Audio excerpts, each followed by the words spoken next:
Penyimpangan seksual adalah bangkitnya gairah seksual secara terus-menerus terhadap objek, situasi, atau individu yang tak lazim. Beberapa kasus penyimpangan seksual terjadi tidak hanya pada orang dewasa, namun juga pada anak-anak.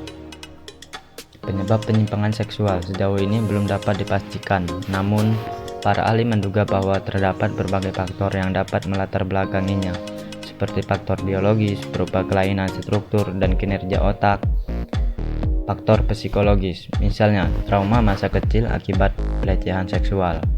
Biasanya penyimpangan seksual ini lebih banyak dialami saat remaja atau dewasa muda. Jenis-jenis penyimpangan seksual yaitu ada pedofilia, proteurisme, ekshibisionisme, voyeurisme.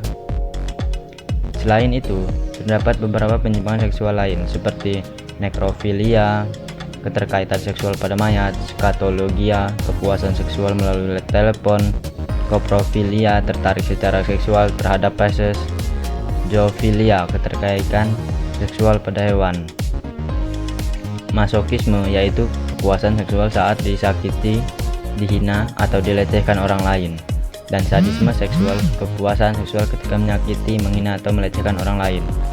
Akan tetapi, penyimpangan seksual tersebut merupakan bentuk yang lebih ekstrim dari hasrat seksual yang tidak terkendali. Cara mencegah anak dari penderita penyimpangan seksual. Kenalkan anak terhadap pendidikan seksual sejak dini. Ajari anak untuk melakukan terbuka tentang rahasia yang dimiliki. Ciptakan hubungan erat antara Anda dan anak.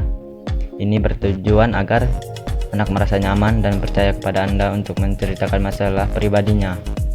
Orang tua harus mulai mencurigai setiap orang yang suka memberikan mainan atau hadiah. Ini merupakan salah satu cara penyimpangan seksual yang memikat korbannya. Peran orang tua. Disarankan mengenali lingkungan, tempat anak bermain, dan dengan siapa mereka bermain. Pastikan pula teman sepermainannya memiliki usia yang sebaya dengan anak Anda. Ajarkan pada anak bahwa kekerasan seksual atau pelecehan seksual dapat datang dari orang-orang yang mereka percayai.